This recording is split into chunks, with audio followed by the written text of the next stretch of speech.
Yo, what's good, cryptocurrency fans out there? Welcome back to the Everything Altcoin channel. Today we're going to be talking about router protocol versus Axelar.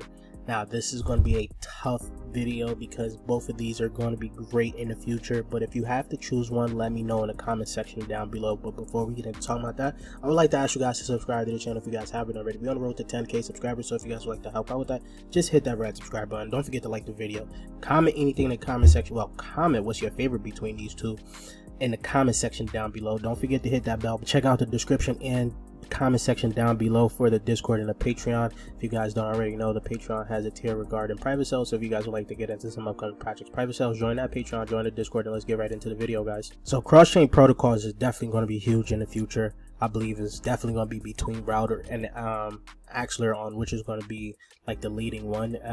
It's going to be tough because the more blockchains that come out, these two is going to have to integrate with those blockchains to enable cross-chain within that blockchain, right? And router protocol right now is sitting at $1.83 at a $17 million market cap, which is the lower of the two. Only about 800,000 in 24-hour trading volume. The circulating supply is about 9.7, right? There's still some inflation to go, as you guys can see from the total supply, right? All-time high was $19. Now we was trading this is something big for me. This is one of my favorite ones. I was trading earlier, we talked about it, we made a dedicated video on this, letting you know why this is going to be huge, and I still believe it is going to be huge, right? When you go look at the market cap, then the market cap got up to about $100 million. That is still very low for the potential it has. This could be a $500 million market cap to $1 billion market cap. Same with Axelar. These are something that should be happening within these two ecosystems because cross-chain is definitely going to be the future. Now when you go onto their website here, it lets you know about the future of cross-chain. It tells you everything you need to know about this, right?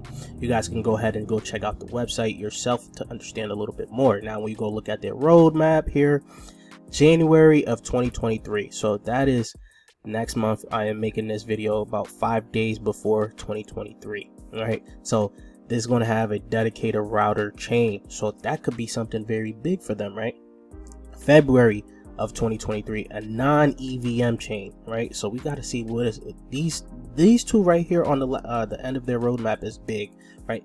I need to know more on the future roadmap on the development of these two, right? Now, as you guys can see, their mission is to integrate into every chain. As you guys can see, they're pretty much in every big chains, right? They should take this off as of right now. I'm not even gonna lie to you, but maybe Terra will come back at some point in time. Don't hate me, guys. I never was really interested in Terra, right? It went down now, whatever. But the big one I feel like that they have between the two, I didn't see Axelar have Algorand just yet, right? I believe if router or Axelar can get either of the biggest like ISO 20,000 compliant tokens, they will be huge for their ecosystem as we go into 2023.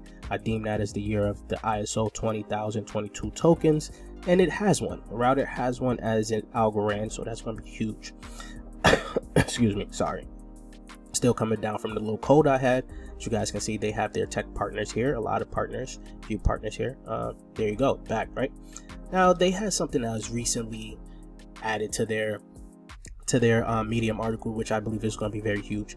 They basically router makes USDC interoperable with Circle integration, right? Scrolling down, until now protocols like router had to maintain USDC liquidity on every chain of its bridge. It is not only expensive but also creates security vulnerabilities. This leads to possibility of failures to execute transactions because of insufficient liquidity in some chain destination. The inability to complete cross-chain transactions in real time due to liquidity issues. Several limits the adoption of cross-chain solutions. So what did they do? As a solution to the permanent problem, we are proud to announce that the testnet integration of Circle's cross-chain transfer protocol to make USDC interoperable. Cross-chain USDC takes the solution to the next level, enabling near infinite liquidity for virtually any app. With this integration, enterprises can integrate router protocol into their existing tech stack with pre-funding of USDC liquidity on all networks that that are part of our messaging mesh. So that is pretty big for them, making USDC interoperable like that. I didn't see something like that for Axelar just yet, but they've been doing other different things, right?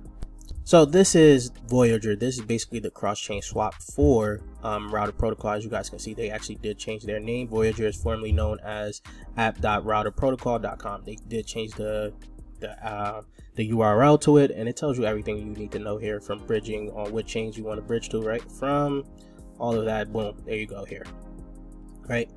To whatever chain you want to bridge to. Axelar. Axelar has the same thing, but what also sets aside router from Axelar is they have a DEX called DFYN. Define, if you guys want to call it that, whatever you guys want to call it. We was big fans of this as well. This had a run up as well. It's had a $4 million market cap. Of course, the supply right now, as you guys can see, the circulating supply is there, and the total supply. Scrolling down, it got about to $8.34 last year. It has the potential to go back up there, right? We're gonna try to make this not too long for you guys. It's a multi-chain DEX. Essentially a DEX for all the chains. It's all included. I've used it and it was pretty cool actually. As you guys can see, instant gasless transactions on layer 2, right, which they're going to be using Polygon essentially for the router advantage, and then they're going to have come into a blockchain soon near you. They're looking to add to all of these blockchains here. They will expand to BSC, HCC, Avalanche, Polkadot, Algorand, and more, right? And then they're going to have intelligent market making. So there's a lot of things going for them. Let's go look at their roadmap before we look at their DEX here. So they actually haven't added much to their roadmap here. As you guys can see, we're still in 2021, which we're in 2022 going into 2023. They need to update that ASAP. But here you go. Here, this is what the DEX is going to look like for Define Network. This is their DEX, and it looks pretty cool. You got a nice little graph here that you can use if you want to trade it. There's still some tokens here. Boom, a lot of tokens. This, like I said, I've been using this DEX, and I like it. So, and you can farm here. This is where I actually was farming. And it's a big way to excuse me, to get some money, get some passive income. As you guys can see here, there's a bunch of things you can do here. Now let's go move on to Axelar. So right now you have Axelar sitting at 59 cents. Now it's been holding this 50 cent to 60 cent range for a while now, right? Sitting at a $57 million market cap. Now, if you guys can see, the circulating supply is just under their total supply, meaning a lot of their tokens is out onto the ecosystem, out on trading, right? Scrolling down, they do have more trading volume than router protocol. I believe that they're getting a lot more eyes on them. They have been doing a lot of, Twitter spaces and things like that, connecting with the community, and they have a bounty program to allow people to build onto Axelar, right? There you go. Just 3 months ago. This is relatively new.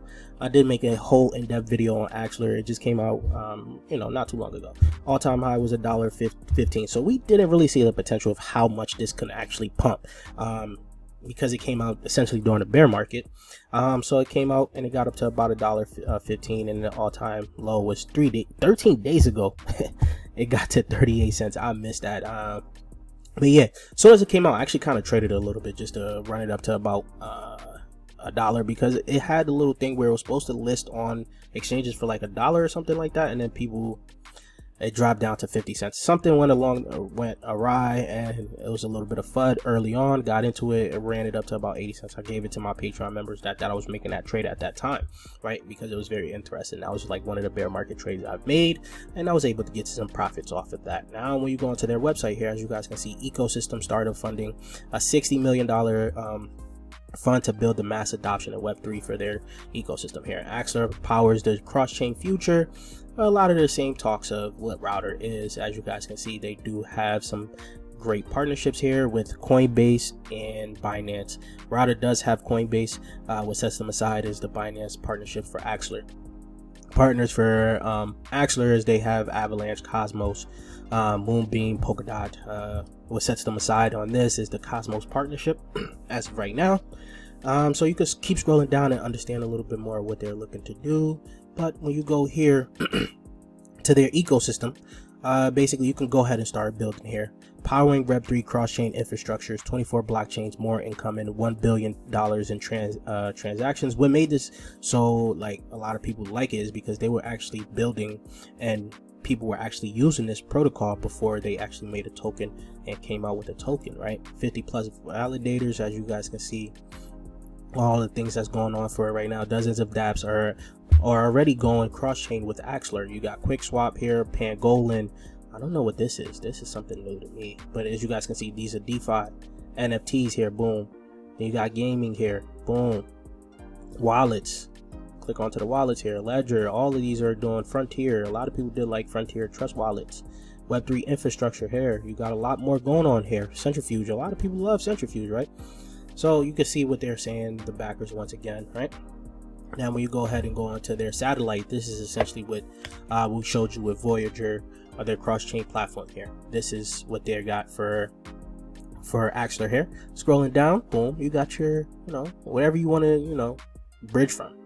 Anywhere you want to bridge your money from, you got your VMOs here, all of that there, back to other chains. And they let you know there's a full in-depth video on their YouTube channel about satellite, right, which you should go check out. Now there's other different cross-chain protocols, of course, but I believe that Router and Axelar will be the two biggest one. Right now, let me know in the comment section down below, which one would you choose, Axelar or Router protocol? Let me know, and I'll check you guys later. Peace, YouTube.